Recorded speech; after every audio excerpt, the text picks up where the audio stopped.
The Amos and Andy Show. A full half hour of entertainment with... I'm Gabby Gibson. Yes, sir, I'm Gabby Gibson. This is Sapphire Stevens, and I want you to meet my sister from down south. Hello. Rod Gluskin and his orchestra. And those famous... Delta Rhythm Boys.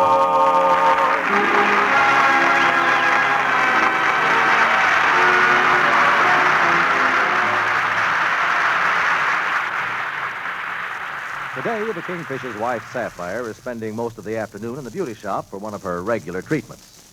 And finding herself short of money, she has phoned the Kingfish to come over immediately with the cash. Andy agreed to walk over with the Kingfish, and they're approaching the beauty shop now. I has always wanted to see what goes on inside of one of these places, Kingfish. Oh, yeah, you can go in. Is this a beauty shop right here, this Mamie Laverne? And don't say Mamie. Look at the sign there. M-M-E. That spells It's the abbreviation for the French word Monsieur. That's what it is. Well, let's get on in there. Yeah, Sapphire ought to be ready to leave the place for now. Good afternoon, gentlemen. Hello, miss. Mr. George Stevens. I come here for my wife. Her name is Mrs. George Stevens. Oh, yes. Mrs. Sapphire Stevens, I believe. Now, let me look at my book and see what project she is. Miss Sapphire Stevens. Let me see. Is she the facial massage and coiffure or manicure, shampoo, and eyebrow pluck? No, I think she's the wrinkle smooth, chin tighten, and general overhauling. Oh, yes, I believe she's almost ready. She's just getting a little touch-up now. Touch-up? Yes, just touching up near the roots of her gray hair. Oh, my wife ain't got no gray hair. Oh, come, Mr. Stevens. Oh, well. Yeah, what do you think she had on the roots of her hair, Kingfish? Powder? Will you wait out here and I'll go back and see if she's ready? Yeah, thank you very much. Say, Andy, look back there. See that door open there? Yeah. There's a woman getting a finger wave. Yeah, I wonder what a woman wants with wavy fingers. What? Hey, look at that booth over there, Andy. Look at that. Yeah, there's a woman sitting there with a bucket on top of her head. That's an electric dryer, son. Oh, looks awful on her. Better looking in some of the new hats they got, I know that. Hey, look here. There's a door that's open a little, but you can't see nothing. I tell you what let's do. Let's tiptoe down there near it.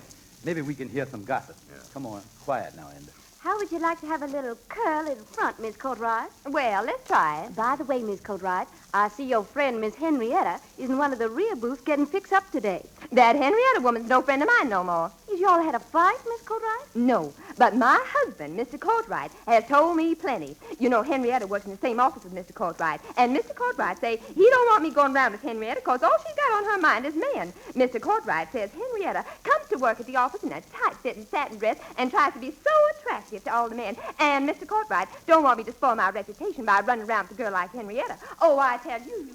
Come on, Andy, come on. They better not turn the sun lamp on her. That woman would get a tan tongue, you know that? Yeah, that Mr. Cartwright certainly hates Henrietta, don't he? Yeah. Oh, Mr. Stevens, Miss Stevens is ready now. You can go on back. She's in the last booth on the right. Thank you very much. Thank you. Come on, Andy. Come on with me. Yeah. Hey, look, Kingfish. You mean to say that women is in all these booths here getting fixed up? Yeah, wait a minute. Here's another door next to the end there that's open. Let's listen. How do you want your hair done this morning, Miss Henrietta? Must I comb it up? No, you better comb it down. I got a luncheon date with Mr. Cartwright, and he says he loves my hair hanging on my shoulders. That man Cartwright gets around, don't he? Yeah. He sure do. Yeah, well, let's get on in here with Sapphire. Come on. George, is that you? Oh, yeah, that's me, honey. Andy's with me. Well, you and Andy come on in. Sorry I'm late, but I had to wait almost an hour. Yeah, well, when is they going to start to work on you? What are you talking about, George? They have finished with me. By the way, Andy, how do you like my hair done up on top like this? It'll look good. Covers your bald spot. I also had a facial, George. If you look real close, you'll see that they done took the crow's feet away from my eyes. Mm-hmm, yeah. They took away the crow's feet, all right, but the tracks are still there. You just shut your mouth and give me $5. All right, here you is. Here's the and money. I'll see you at home. All right. Come on, Andy. Spending $5 and she still looks bad. Yeah, well, one good thing with her, you ain't got to worry about Mr. Cartwright. No, he ain't. I know one thing. I ain't never going to get married because the upkeep on a woman's face alone would keep a man broke. Boy, this expense cures me of marriage. I'm going to stay single and just go breezing along with the breeze. Yeah.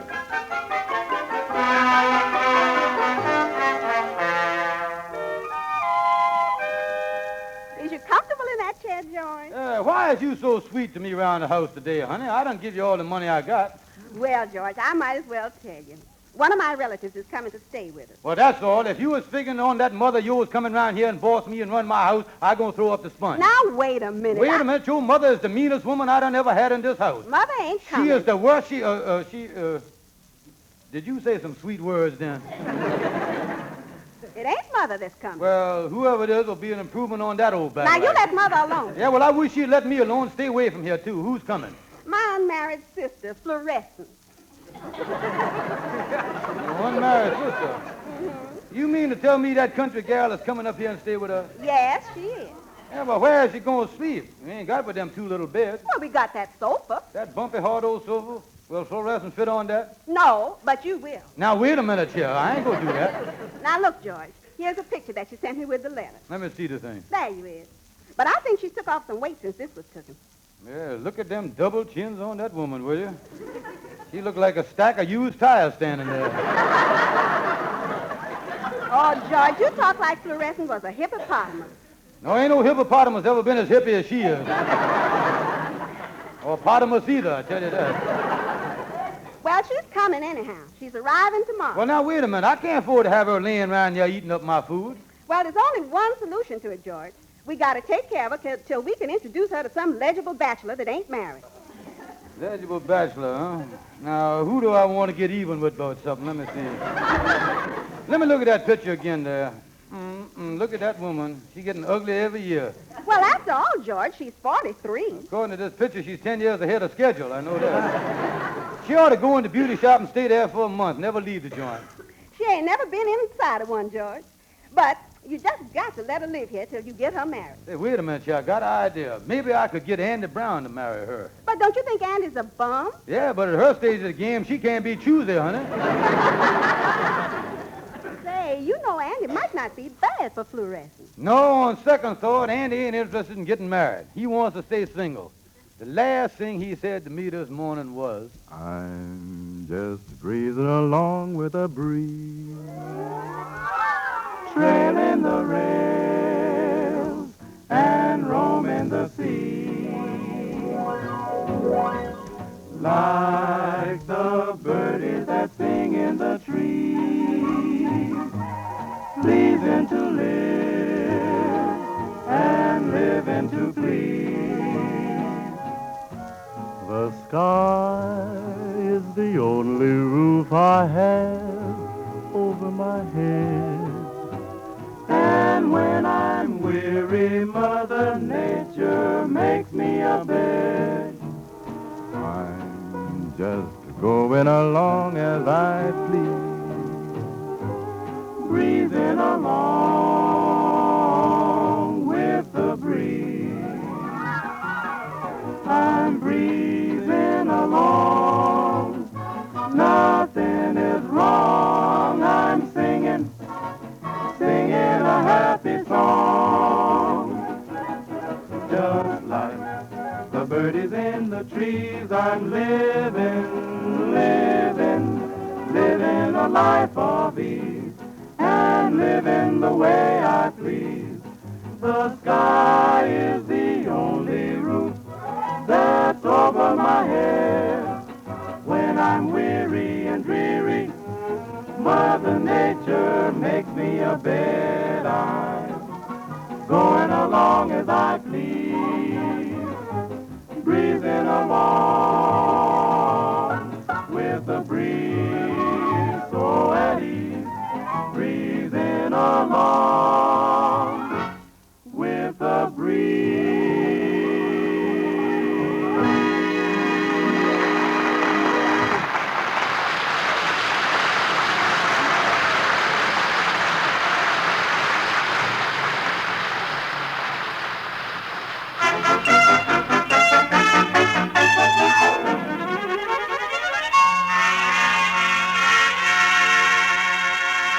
Well, hello there, Kingfish. Come in. Yeah, well, if it ain't my bosom buddy, Bachelor Andy Brown. Tell me all your troubles. I know how it is when a man's got worries and he ain't got no wife to comfort him and talk over the troubles with him. Wait a minute. I ain't got no worries, Kingfish. And I think the reason I ain't is because I'm single. Now, there's a strange thing that you mentioned that you ain't got no wife. As long as you was done brung up the subject, though, less than an hour ago, I was talking about the same thing to Sapphire. You was, huh? Yeah, I was telling her what you said this morning about marrying a gal that spends so much money in the beauty shops. Yeah, and all of them do it. No, Brother Andy. There's the very ultra-economical type that never goes in a beauty shop. And you was lucky if you can land one like that. Yeah, but where is they? Now my darling wife has got a charming little sister named Fluorescent. And she's staying with us for the winter. Yeah, your little sister, well, I say little, she's got a little fat here and a little fat there. Yeah. But she is one gal that makes a perfect wife. I'd hate to see her get married. I would cry at the altar like a mother. Yeah, well, wipe your tears away, Mama. I ain't gonna take it to no altar. No, and I'd like to have a good cry. If I could get two soulmates together. No, Kingfish. I ain't in the marrying mood. Well, now, wait a minute, Andy. It's the rule and regulation of nature that every man has got to have a wife. Because without one, you ain't got the love and companionship, and that's what you need. Listen, if I need love and companionship, I can do better with a dog. When a dog sit on your lap and kiss your hands, you know that it's really love he's after and not money to spend in no beauty shop. A dog really treats you good.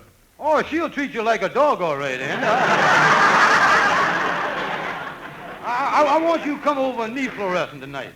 Well, how come you were so anxious for me to meet this gal, Kingfish? Well, Andy, I ain't never told you this before, son, but now is as good a time as any. You see, Andy, I was fond of you. I has always loved you like a brother. And if you was to marry Fluorescent, that would make you my brother-in-law. And, Andy, that is the sweetest relation between two men. Kingfish, I never know that you felt that way about me. Yeah, well, it's high time I told you, brother-in-law. Yes, Andy, I'd be proud and happy to put you on one of the limbs of my family tree. Yeah, well, I'd like to get out on a limb. Oh, I'll get you out on a limb, all right, Yeah, and another thing, if we was brother-in-laws, why, maybe you wouldn't cheat me out of money no more. Yeah, that's right. But even if I did cheat you, you'd have the satisfaction of knowing that the money is still in the family. You see what I mean? Yeah, that's right. Brother-in-laws is good, all right. What kind of a gal is this neon tubing? A Fluorescent. Oh, yeah. She is a lovely gal, and I want you to meet her before you marry her. If I'd have met her before I married my wife, I would have never married Sapphire. You mean you'd have married Fluorescent? No, I just wouldn't have married Sapphire. Well, tell me this. What does she look like? You got a picture of her that I can see? Yeah, I just got one here, but I won't warn you, Andy. This ain't a very good one. The picture was took under very bad conditions. It was, huh? Yeah, it was film in the camera at the time. That is old film, I mean, like that. Well, let me see the picture. Mm-hmm. This is a group picture, ain't it?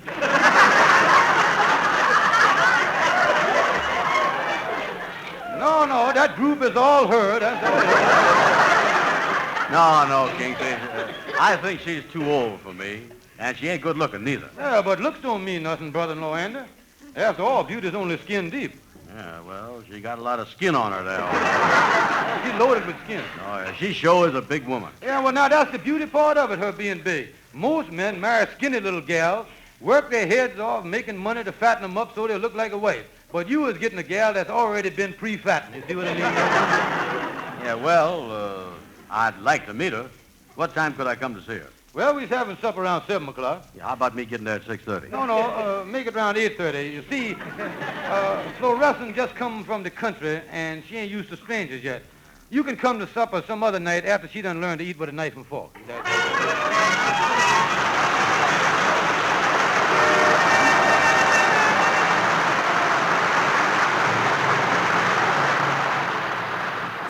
I don't go out walking. I ain't for no talking. My baby's done left me. Just a sitting and a rocking. Now if I had been scheming instead of just dreaming, she'd never have left me. Just a sitting and a rocking. Now sitting all day without holding my baby, I'm such a lonely papa. If she don't hurry and come back, I'm a cinch to blow my topper. Now if I don't find her I hope you remind her that I'm staying where she left me. Just a sitting and a rocking all day. Never go out walking. You never hear me talking. And I guess I'll never be the same, baby, till you return. Please act right and give me a call. And some night we will have a ball. You were meant for me, so baby, won't you please come home? Now if I don't find her, I hope you remind her that I'm staying where she left me. Just a sitting and a rocking all day. I sit and rock and rock and rock and rock. Just a sitting and a rocking all the day.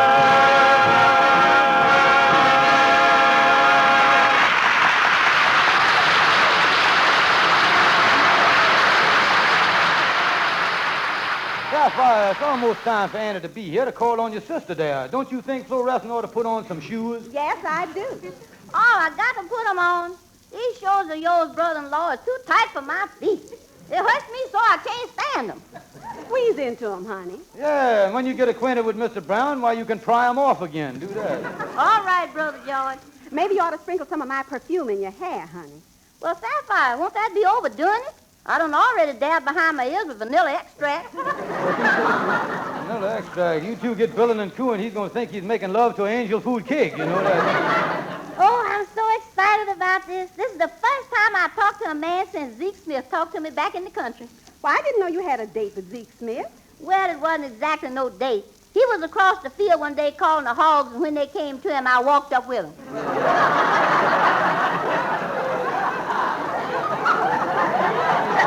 After that, he used to always go out and round them up quietly. Hey, by the way, Sapphire, if Andy asks Fluorescent's age, we can't tell him that she's 43 because Andy's 43 herself. Oh, that's right. Well, we'll have to knock off 10 years and say she's only 33. Yeah, that's a good... there's Andy now. Put on your shoes, Fluorescent. He's here. Oh, Sapphire, how do I look? George, how do I look? It's too late now. I'm going to let him in. Well. Good evening, brother-in-law. Good evening, Andy. Hello, folks. Andy, allow me the privilege to introduce to you my very charming and single sister-in-law by marriage, the very desirable Fluorescent. Well, I got to be going. Wait a minute. Come back here. Wait a minute. No, let go of my necktie, Kingfish. Let go. You're choking Don't me go so here. soon, Andy. And Fluorescent, say hello to Mr. Brown. Hello, Mr. Brown. Sapphire, can I take off my shoes now? Oh, wait a minute. Andy, sit down. Make yourself comfortable. Take off your shoes, too, Andy. Yeah, I'll do. You two ought to find a lot in common on account of there's only 10 years difference in your ages. Yeah, I figured she was about 53. Oh, Andy, you missed it by 20 years. Well, I didn't want to say 73. Then what you got in the packet? I brung you a present. What is it? A bag of potato chips. Potato chips? For me? There's for us. Oh, gimme. I just love these potato chips. Wait a minute, Fluorescent. You've got to take them out of the bag first there. Don't do that. Well, come on, George. Let's go to the movies and leave the young folks alone. Yeah, well, we'll be back in a couple of hours. You ought to enjoy yourself, and if I know Andy, he'll speak right up for himself. Yeah, well, see you later. Goodbye. Have a good time, you little lovebird. Come on, George. Oh, George, I certainly hope that this thing works out. You think it will? Well, I'll soon find out. I'll tell you what we're going to do. Let's stay right here, and I'll peek through the keyhole. What do you see, George? They is sitting in two chairs. Wait a minute. What is it? Andy is getting up. He's walking over to the sofa. Well, where's Fluorescent? She's sitting in the chair near him. Andy is dimming the light by the sofa. Oh, that's great. It's working. Hot dog. Now he's sitting on the sofa. Really? How about Fluorescent? Well, she ain't moved yet. What's happened? Andy laid down to take a nap.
see me about, Andy. Well, Amos, I want to ask you a question. Mm-hmm.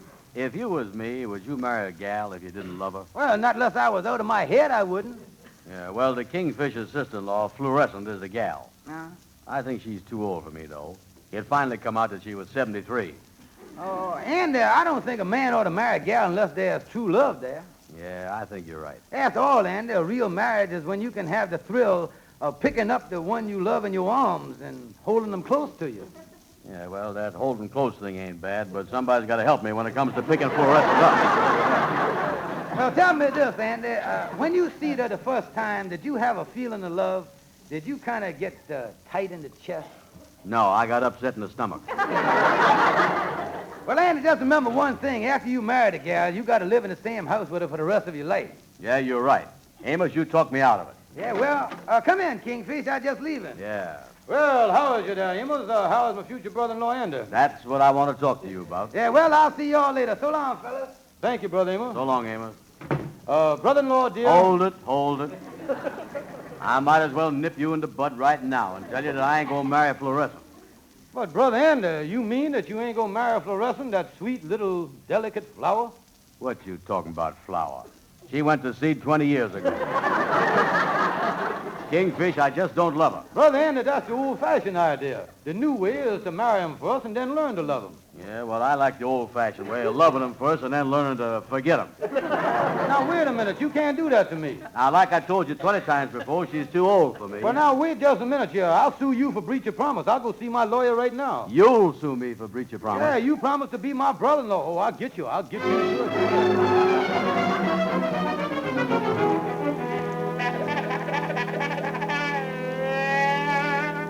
Hello there, Gabby. Oh, hello, Kingfish. Come on in. Yeah, well, Gabby, how's the law business? You look kind of sad about something. What's the matter? I just had a horrible experience. I just lost a client. Oh, that's too bad. How'd it happen? I fell off the ambulance. Well, now, listen, Gabby, I come to see you about my sister-in-law, Fluorescent. Is you seen her since she been in town? You mean that barefoot gal that was sitting on your front steps with Sapphire? Yeah, that's her. She just come up from the country. Well, tell me something, Kingfish. Is she web-footed or was that mud between her toes? Wait a minute. You must have seen her when she had my shoes on. How'd she get to New York? Hitchhike or walk? No, she came by Greyhound. Greyhound? That dog certainly carried a load, didn't it? You know, Andy Brown promised to marry this gal and then back down, say that she's too old and ugly and all that stuff. Now, here's what I want to ask you. Can I force the marriage by suing him for breach of promise? Breach of promise. I represented a beautiful girl in court once when she was suing for breach of promise. I got up and I pleaded my case right to the judge. I pleaded right to him. I made a wonderful plea. Then the lawyer for the defendant got up and he made his plea. The judge didn't know what to do. He said to this beautiful girl, come with me into my private chambers. She went in there with the judge. They was locked up for 20 solid minutes. And then the door opened and the judge spoke. What did he say? Lovely.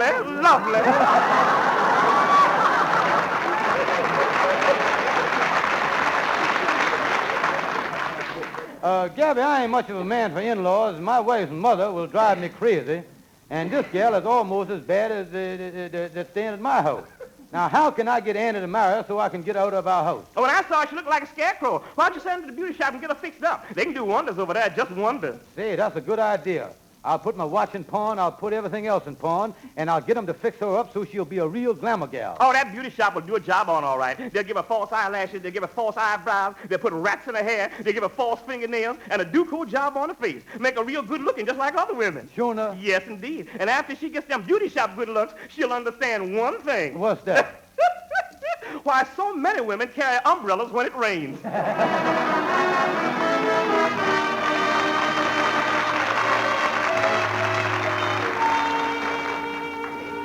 Well, come on, Andy. Let's go in the house, and you can pop the question to Fluorescent right here and now. Yeah, I can't wait. You know, I seen her 2 or 3 times on the street lately, and she looks like $1 million. Oh, yeah, it's wonderful what they can do for them in the beauty saloon, all right. Yeah, and since she got herself fixed up, you know, she really done become a hip gal. She's popular, too. Oh, yeah. I can hardly wait to pre-pose marriage. Well, wait a minute. Hello there, Fluorescent. How is you? Oh, hello, Brother George. What's cooking? Hello, Mr. Brown. How's Dreamboat today? Look at you. You really beautiful now. Well, Fluorescent, darling, I got something to say to you. Pull yourself together, lover boy. What's on your mind? Well, I'd like to talk to you about marriage. Sorry, honey, child, but one of the hip cats over at the Savoy Ballroom just talked to me about the same thing, and we're all set. Sure enough, you mean that you was going to get married? Oh, congratulations. Wait a minute here. What's the matter with me for a husband? I'm sorry, you're too old for me. So long, Pop. So now, there's a fine thing. Well, Andy, it's too bad that you didn't take off my hands, but I done a pretty smart job in getting her fixed up and finding a husband for her. Oh, boy, I is rid of her. And me and Sapphire are going to have some peace around here now. Oh, George, did Fluorescent tell you the good news? Oh, yeah, I just heard it, honey, and I'm plenty happy. Oh, I was so excited about it that I phoned long distance to Mother. And I told her how easy you got Fluorescent married. What'd you say? Mother's arriving here tomorrow to live with us so you can do the same thing for her. Oh.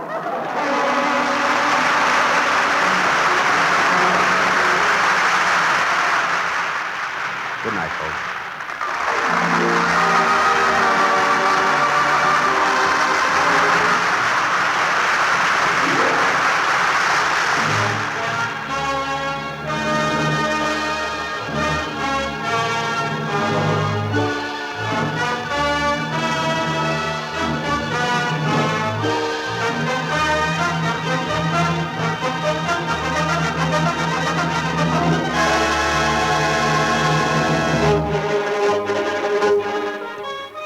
This program was a presentation of the United States Armed Forces Radio Service, the voice of information and education.